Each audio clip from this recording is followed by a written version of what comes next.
Have you ever felt that when it comes to finance, you seem unsure how to handle the topic, or you're just simply uncomfortable and you're wondering, what is all this about?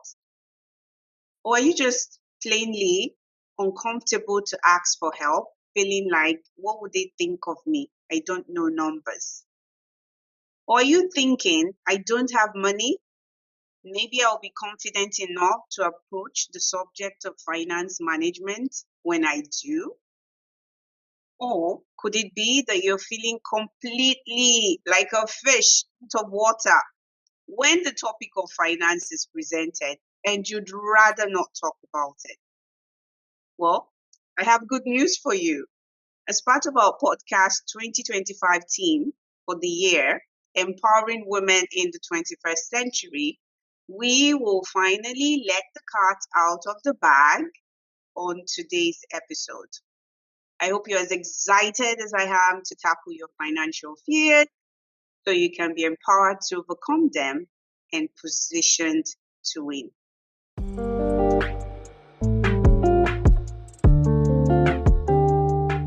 We talked about tools, we've talked about investments. I'm now curious because, on the other hand, financial independence is where we get to as women. Hopefully, that's our aim. We can be comfortable with our future. We don't need to fear for tomorrow. But obviously, it's the tool that transforms our lives. Yeah. How do you see this transforming our lives? We've said so many things about it. We've talked about things that we could do to save better and grow our wealth or income. But how does financial independence, how does it transform our lives as women? For the better, of course. How does it do that? Okay, I hope I'm going to answer this question, and I hope when I answer it, it's going to whet people's appetite to try and save and invest and be financially independent. I think it's amazing to be financially independent. It goes beyond just having money. It's not about having money. If you have money, then what? So it's about freedom. You are free to make your own life choices. Financial independence is about freedom to make your own life choices.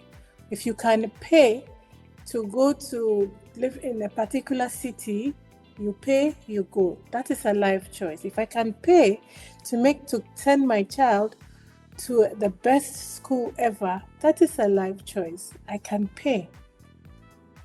So that is the beauty of financial independence. Your life, you are free to make life choices that suit you. So that we are not, people are choosing where to live, or to get married to. Then we marry somebody we are not happy with. It gives you control over your life as a woman. Then when you are choosing a partner, you're not choosing because he has money and that you're going to spend his money, but you choose it based on other realistic stuff, things that are more important or that are important as well. That is what I mean. It gives you freedom to make life choices, good ones. I'll quote another verse in Proverbs says, I'll quote that later. That would come with security. But for now, for freedom, it makes you free. The next one is security. Security. You provide for your children. You can provide for your family. You give them a place to stay. You provide shelter for them. It gives you that security. You are not going to bed worried about what are my kids going to eat the next day? What are they wearing the next day? The fees, it's about time to pay fees. What am I going to do? Those worries are not there. When you're frustrated, you tend to pass it on to your loved ones. You have a sense of security for yourself and for your family. Because you're able to save for emergencies. security. So even when there's an emergency, you may not panic as much as if you did not have anything. Emergencies are scary, yes, but if you do have the means, at least there's a starting point for you to be able to salvage the situation. And you're fearless. You are fearless because you are independently, like you are financially independent. You sleep peacefully. You know there's a plan for unexpected situations. You are not worried. Your blood pressure is low. You are good. You see, that is the sense of security. I just want to whet your appetite so that you would strive, or you become thirsty to have that financial stability. And I'll stress again, it is not about having money or being rich and lording it over others. No, that's not what it's about. It's about you being able to achieve the things or the purposes or the things that you have dreamt of, the things that you want to achieve for yourself, for your family. That is financial independence. The last one, or the third one I would say, will be empowerment. It empowers you. Can you imagine when you have money and you can do, I will not say you can do all things, but you can do so much. You can help lift others up. You can help encourage others with your money. You can give to poor people. You can help another female colleague. You can help another young girl struggling in school. It gives you, if you as an individual, some self-actualization, some purpose.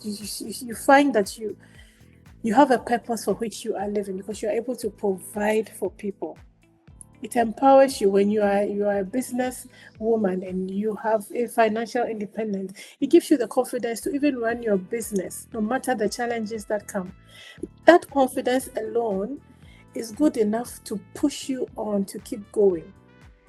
It gives you confidence at work to challenge when you are not being paid properly. You have that confidence. It generally gives you confidence about everything that you do, because you have some independence, some financial independence. You are not going to beg anybody just so you can achieve something for yourself. You can achieve it by yourself with your strength. The verse that I was saying is that the verse 16 said that they are strong. That resourceful woman, her hand is strong. Okay, so we are strong women. Women are strong. And so this empowers us. It makes us to fulfill the purpose for which we have been brought onto this earth, to help, to nurture, to grow. When a woman has wealth or has money, it impacts a whole generation. It is not just for her. It's for the whole generation, your kids. I mean, you are a grandmother, you are giving to your grandchildren, that kind of thing. So that is what I would use to whet your appetite, to strive to be financially independent. It gives you peace of mind, and it also helps you to get all the nice things that you want as a woman. You get to pamper yourself as a woman as you want. That alone is part of the confidence that you get. You are empowered, you are confident, you feel beautiful, you are happy with yourself. I would say that is what financial independence should feel like, or should be. I will not say that I will not say we have reached, but we are all striving to reach some level of financial independence. And at every stage of independence that we reach, we feel these things. You feel empowered. You feel secure. At every stage, it doesn't mean you should have so much money. No, even the little, as long as you are able to achieve what you want to achieve, these things or these feelings, these things come. Your sense of security comes. Your confidence comes. You are fearless. Let me put it that way. You are fearless. You are able to try things that you never would have tried. That is what financial independence does to us as women. Thank you, Funke. Thank you, Abena. That's amazing. I mean, you've said quite a lot. You've talked about confidence. And I think that's really very important, because a confident woman would think clearly. A confident woman would make life choices in a good way, right? Because most times when there is lack, then we tend to compromise Yes. on the choices we're making. I mean, you've talked about even in the decision of getting married. And I know that may not be the same for every woman on the call in terms of their reasons for marrying, but I think in most cases is one of those reasons that women select men.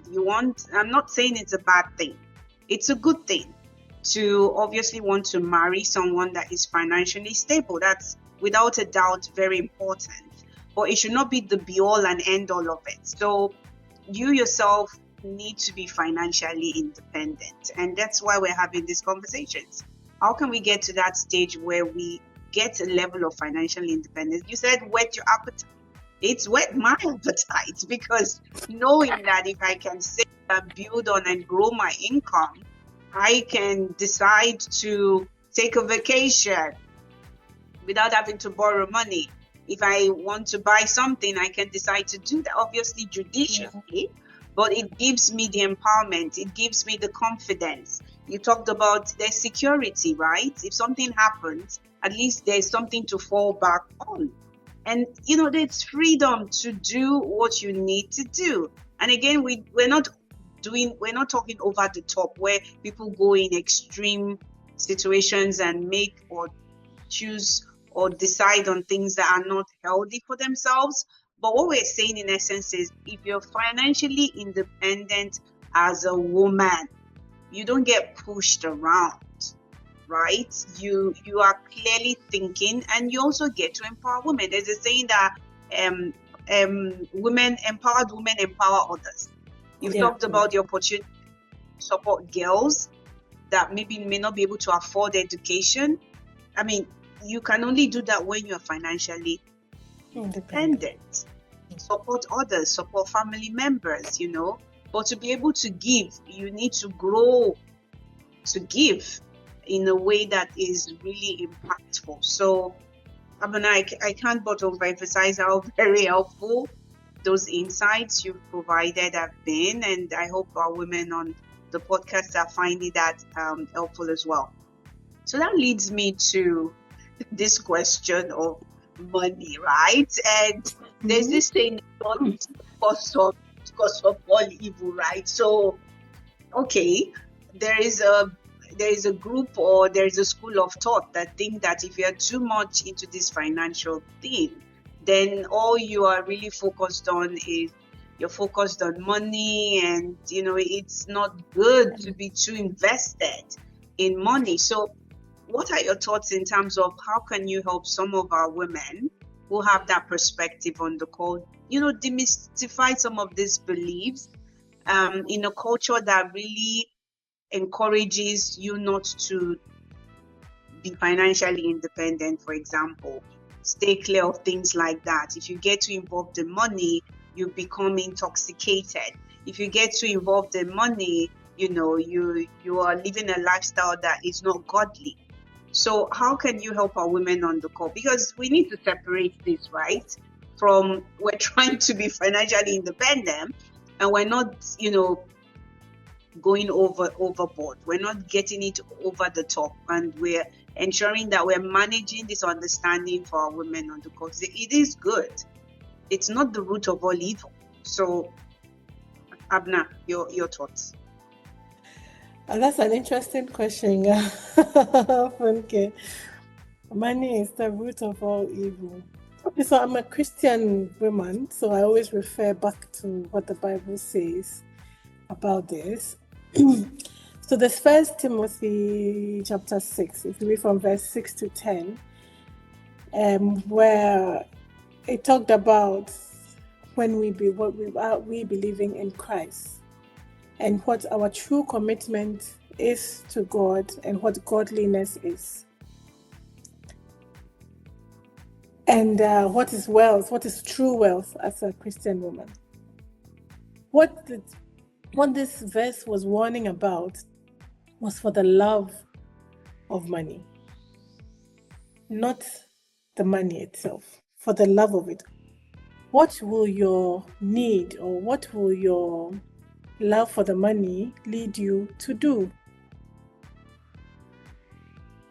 Those are the things that are evil. The things that are evil are what is the motive for you wanting that money, and to what extent would you go to make that money? That is what makes money evil, because it is that you love the money so much you will do anything to get the money. It is not necessarily the money itself, because money is a tool. You need money to get everything done. Money is what you use to eat. That's what you use to buy the food stuff to eat. You say you grow the crop, you buy the seed. You pay for the water that you use to water the plant. You say rainfall. Rain doesn't come every day. You would by all means pay some money. Money is a tool, so you do need it. That's why we are investing, and so that when we need the money, so the word is need, not want. When we need the money, we can have it and we can use it. So it is a tool. For us as women, like I said, we bless or we impact our generations with the money. So as a tool, your family is stable. Generations are stable. So I have money now. I make sure my children go into good schools. I make sure they pass well. They get into good jobs. Their children, the money, it goes on and on and on. It's a tool. If I did not have money, I cannot send them to school. I could not, I cannot empower them. I cannot educate them. I cannot get them to a certain pedestal in life. But if I did have the money, it is the tool to get them to achieve. God wants us to be good stewards of the money. He didn't say do not have money. He wants you to be a good steward. So I would say that, so that's what I'm saying. So my first point to demystify is that you need the money, and it is a tool. That is what you use, at least in our world, to do everything. The simplest things require money. Simplest things. Anything. Move from one place to the next, you need money. Whatever it is, even if you were walking, you needed money to buy the food to eat, for the energy to walk from one place to the other. So I think I've made my point about it being a tool. It is not evil in that sense, because it is a tool. If you see money as a tool that you need it to achieve certain goals for your life, go for it. It's a tool. Certain goals that are needed, not the things that we want. When we are chasing money for the pleasures of life, like the things that we want, not necessarily need, then we are getting into doing all the things we shouldn't be doing to obtain the money. So we are getting the money through foul means, doing the wrong things with the money, then evil is happening. However, when we're using the money for what we need, then money is a tool. It is not evil. The second one is God wants us to be good stewards of the money. He says in Luke, whoever can be trusted with very little can also be trusted with much. So if you have a little money, what do you do with that money? If you do good with that money, God blesses you, that money will multiply. Or even when you are striving to multiply, you will see that your money would grow. If you're not being good stewards, you see you struggle with it. It does not grow. Or you are not using it. The purpose for which you want to use it for is not godly. It does not. So it goes to say that, like, this world, yeah? This world of we glorify wealth so much, but we glorify it sometimes for the wrong things. If somebody was striving to make money, making money is not about being wealthy and flaunting your wealth. No. Like I said, When you are able to achieve your goals, you have made money. It's not when you are driving a Ferrari that you are seen to have made money. So that you do not look down on yourself when you're not driving a Ferrari, but you can't pay for your tuition. You have made money to pay. So money is not evil. You need it to progress in life. I mean, you need it to progress in life. You need it for your children. You need it for your family. You need it for growth. You need it for your health. Everything. So for me, money is good. Money is a good thing to have. We should strive to get it. It is not wrong. There are verses in the Bible that talk about you having the money. It says you should be able to even provide for your family. It's in the Bible. How do you do that? You need the money to provide for your family. So money is good, but it's how we use it. We need to be humble with money. We don't need to flaunt it. We need to give. We need to give. Like we had mentioned earlier, you want to empower the next female. You want to empower the next person who needs the money to also move on in life. We need to help this. Somebody is hungry, we need to give to them. So you make money to do these things. You don't make money to look down on people and bring people down. No. So for me, I think money is important to have because we achieve a lot. We help the world in which we are in. We help the society in which we find ourselves in if we have money. We just need a good mindset. So for me, that is what money is. It is not evil. It is your love for it. You know, when I say love, it is like the love. You're not. It means that you're not using it for good, for something that is good, or you're using it for selfish interests. If I should put it that way, things that are for your pleasure and not thinking about the next person. Then money becomes evil. So anything you would do for money that is over the top, that is not good. If you would kill for money, then that is not how that is not how you make money. Why would you go to such an extent to make money? What is the money for? That has a big question mark to it. But for a person who wants to achieve things in life, a woman who wants to be empowered, a woman who has heard about me talking about security and wants to have that sense of security, if you strive for it, you are doing you are actually doing the purpose of which you have been brought into this world. So go for it. It is not evil. It is a tool, and you need that tool to achieve everything in life. Of course, you have God by your side to help you through, but you need that as a tool. I hope I have been able to demystify. I hope. Yeah. Well, absolutely. And from what you're saying, I hear attributes or values like hard work. You talk about stewardship. Stewardship comes with responsibility. Yes. Stewardship comes with accountability. So if you buy a land, obviously you need to make sure that whatever you're using the land for, back again to your scripture that you shared with us earlier in the beginning, a woman from her earnings buys the land. From her earnings buys the land. Accountability.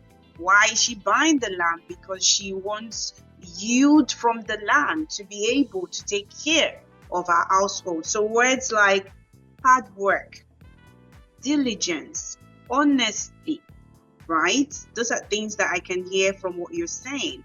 And then we've talked about, it being a tool. I think in our 21st century time, it's about perspective and perception. And, as women, we love shiny things, like I said before. We like to be beautiful. We love to be seen. We like jewels. We like things that, enhance our beauty. There's absolutely nothing wrong with that. But in a sense, the question is, can we afford it? And contentment, again, is what I can hear from what you're saying. We need to be content with what we have. But overall, we need to understand that there is a goal in mind, right? Mm-hmm. What do we need for? What are we using it to accomplish?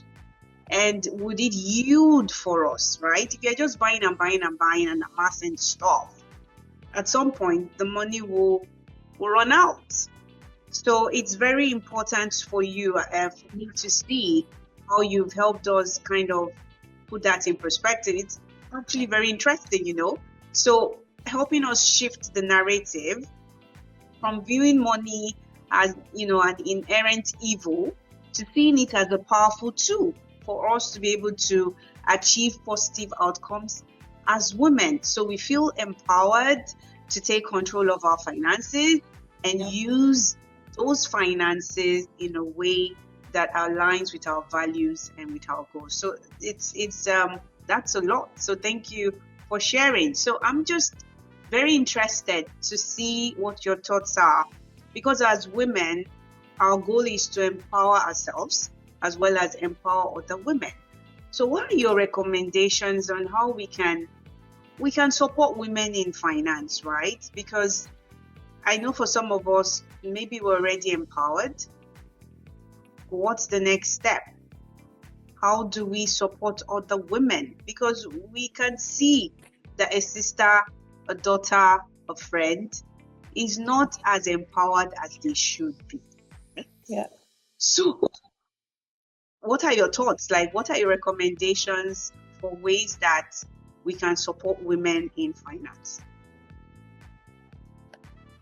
So first of all, I would say we need to change. It's a mindset change.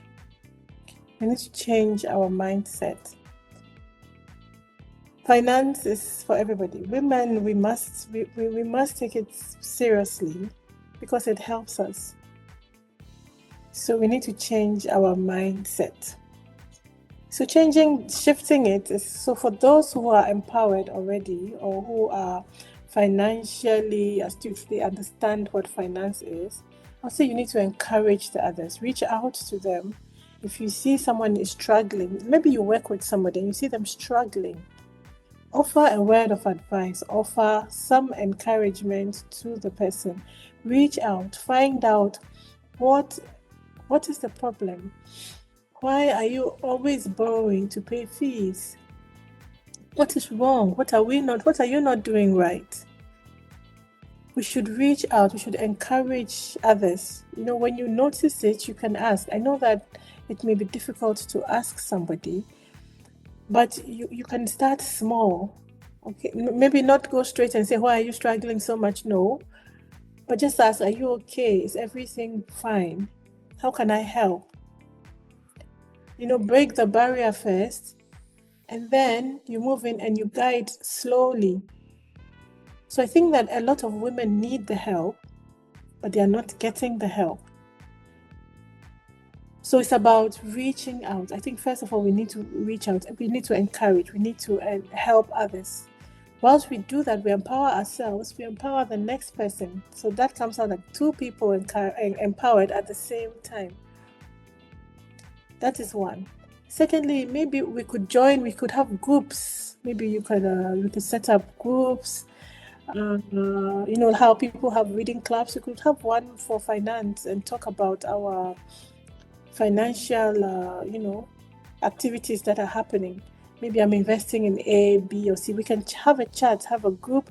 We meet once a month. We go through what have you invested in, how is it going? Or, okay, maybe you could have done it this way, you could have done it the other way. Share, open up. Women, we should not keep quiet. I think that it's time that we opened up and shared with each other. And I think that it is uplifting when we share, because from one woman to the other, we understand ourselves really well. And so when we share our own experiences with money with others, I think it helps, it uplifts, it encourages, it takes the fear away. For all you know, somebody's just afraid to put the money into an investment. He's just afraid to take out. Maybe they do have the money, but they're just scared. But you see, if you have the money, you just keep it, it does not grow. And like I said, the world is changing. Inflation is going. If it's the same money, it's not growing. That money will become small over time. So you need to share. And we need So there are two. First is the one who identifies, and it's also the one who is in trouble. You open up and so that you can be helped. Do not keep it on you and stay there. So it's about building a community. So I've talked about sharing. I've talked about building like groups where we can also share. We can have networking we can have like networking sessions for people, and it could cut across. This is not only for people who are in careers, even for moms, stay-home moms. You could have a group where you catch up, network, you talk, you get yourself involved in your family finances, you understand what's happening. You meet as moms, you talk, you may find out what's happening in another, like how somebody else is managing their money.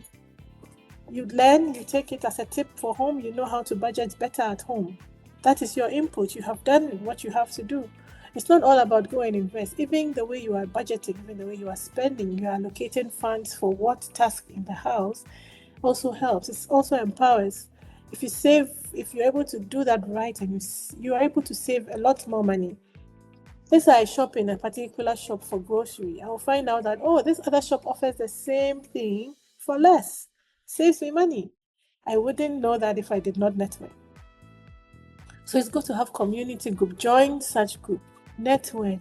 Talk to each other. Find out what is going on. I think this helps us to empower, encourage each other, helps us to build each other up.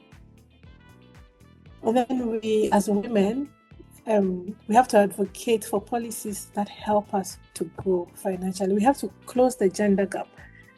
We say what a man can do, a woman can do. It is true. Yes, we have our constraints of childbearing, but it does not mean we cannot do what they do. We can do it. We have other added responsibilities. So we need to push. You fight for your rights. You fight for what is due you. You need to fight. You need to fight for what is due you. What is yours is yours. You shouldn't be differentiated just because you are female. No. And we should encourage each other. When you see one person fighting for it, we need the other women to encourage, to back us, to back others who are pushing for such policies to be put in place wherever you find yourself. Home, school, church, office, anywhere. So let's encourage ourselves. Let's build networks. That's what I would say. Beautiful. I think well said. I'm going to pick on a word you used, in community. How do we empower one another? We do that more effectively through community. Yeah. I know certain things you talked about. Identify. I mean, we see women all around us. Is it at work? Is it at church? Is it even in the neighborhood? And the more friendly we are, the more closer we enhance the community or build a community. So when we identify, obviously we need to do it in such a way that is empowering and not intimidating. And you've also talked about us speaking up. We need help. Speak up. If you see somebody that you admire, their lifestyle, how they manage money, how they're doing, you could ask, can you help me understand, how can I do this more effectively? Don't be shy. Let's not be intimidated by one another. Let's speak up. I think the worst thing that we would ever get is a no, right? But if you don't ask, you will not respond. You would not. The word no, they won't respond. But you never know. I mean, people have they have this image around them. They have these airs around them. There's these invisible walls we imagine people have around them, but it may just be that our imagination. So what we would get, insight, support, and lifting one another up. You talked about networking. Networking is nothing so huge in the way it sounds. It could just be connecting with that neighbor, connecting with that lady, just having a conversation, coffee, just trying to mingle and be friendly. Joining social groups, right? On TikTok, on Instagram, on WhatsApp, in terms of how do we build one another up as moms, as as women working, Yeah. and we get insights from those connections, valuable insights that we can leverage. And there's this also saying that empowered women, and I talked about it earlier on, empower women. When you're empowered, you can empower, right? Yes. And I know sometimes for some of us that maybe our family members are always coming and asking for support. At some point, aside giving all the time, is there a way to teach them to fish? Because if you're always giving them money, they keep on coming back. Is there also a way to say, what are you doing? What are your interests? And maybe get them to have that entrepreneurial mindset to invest in something. And, if you invest that money in that business for that individual, they stop coming to you to ask. And they build on that little investment, and from there they can grow and empower themselves. So these are things I'm hearing for what you're saying, and I think it's really helpful that we pay attention as women. It's not all about us all the time. We need to support others as we live our day-to-day life. So, this has been really helpful, just talking to you and gleaning from your wisdom and your insights. I believe it's been very helpful for me, to be honest. I'm just thinking on the final note, any parting words of encouragement or maybe even motivation for some of our women listening on our podcast for today. What would you have? What would you say? What would you say to us? Okay, so my parting words. Okay, so I'll go back to my manual, which is the Bible, and I'll say, it says, a wise woman builds her home, but a foolish one tears it down with her own hands. I think we all want to build our homes. We want to build wherever we find ourselves. Home meaning not necessarily husband, kids, wife. No, we want to build wherever we find ourselves. We want it to grow. We want it to flourish. Wherever we find ourselves, we want to see growth in it. Let's empower ourselves to be able to do it. Let's act. Let's take that first step. Let's talk to that somebody we want to talk to so badly to find out how they are doing it. Let's put that money in that investment that we have been thinking about. That house that you wanted to buy that you're not even sure, don't be scared. You are not going to lose money. Get it. And women have this sense, which I believe every woman has, our sixth sense, which is very powerful. I think women are the only people who are born with that sixth sense, if I should put it that way. When you know, you know. When you have that edge, when you have that belief, take the step, act on it, and I think you would be good. God blesses us when we do that. Let's be wise. Let's build what we have. Thank you. No, thank you so much, Abena. I should be telling you thank you. Thank you for sharing your insight, and empowering our women to take charge of their financial futures. Thank you for joining us on our podcast for today. Thank you for having me, Funke. Thank you so much. I've learned even by talking. I think I've also taken a few points from you as well, and I've enjoyed sharing. I have enjoyed sharing. Yeah, you're welcome. Thank you. And thank you, listeners, for tuning in. I think that's also something that's really important, because the more you tune in, the more you learn, and the more you also provide some feedback for us to continue to enhance our conversations as we explore ways to continue to support our beautiful women in this community. So please remember, if you're taking any last notes, any key points from our conversations for today, remember that financial empowerment is within your reach, is within our reach. It's a tool to support us in our day-to-day. Even if there are life-changing events, what have you, it's a tool. It's a tool to help us, especially when there are, life-impacting decisions, such as maybe setting up a business, our children's education, supporting a family member, supporting our spouses, through life changes. Whatever the case may be, financial empowerment is a tool that gives us a firm footing to support our present and our future needs. And obviously, it goes without saying that it needs to be used wisely. Again, thank you for listening to the Help We Need podcast. Stay tuned in for more episodes on living your best lives. Until next time, stay empowered and remember to empower her.